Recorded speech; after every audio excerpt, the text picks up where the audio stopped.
Chris got stuck in. More from him a little bit later on in the programme. Well, Scotland and Northern Ireland are not the only parts of the UK licking their wounds after being on the wrong side of the referendum vote. Gibraltar had the highest Remain vote, 96% of people wanting to stay in the EU. Now Spain has again called for joint control of the territory. Mike Nicholls is the Managing Director of Chesterton Estate Agents in Gibraltar and also Treasurer of the local Chamber of Commerce. Good morning, Mike. Morning. What did you think then when you saw the result come through? Absolute state of shock, probably like most of England. But for us, it's so important. And as you just said, being part of a community where 96% vote to do one thing, and then you wake up and you're told you've got to do the other thing.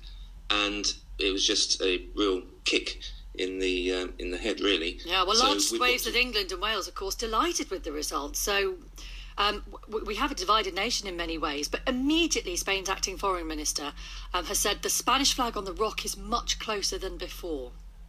That will never happen. I've been here 14 years, and I can assure you that the local people will never, ever allow the Spanish to have joint sovereignty. So we just have to change our business model. Our business model was to trade with the EU.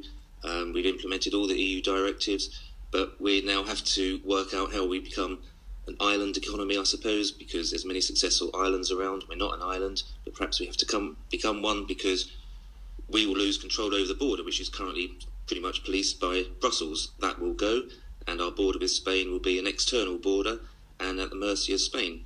But I know the mood here is that they will never, ever allow joint sovereignty. So hopefully we are small enough and we're smart enough, we'll change our economic model and try and move on. But it's certainly not what we wanted. What about security concerns? And you've talked about losing control of your border. Well, in terms of security, we can just hope that in the negotiations between the UK and all the European countries, that our membership of the EU currently is courtesy of Great Britain. It's not a direct membership. So we would imagine and we would hope that all the negotiations that the UK has with different European countries includes Gibraltar in that as well. So if Spain wants to sell its tomatoes to the UK, then it has to look after the border and not be silly and try and snuff us out, which I don't think we want. Interesting times ahead. Mike Nicholls, thank you very much talking to us from Gibraltar this morning.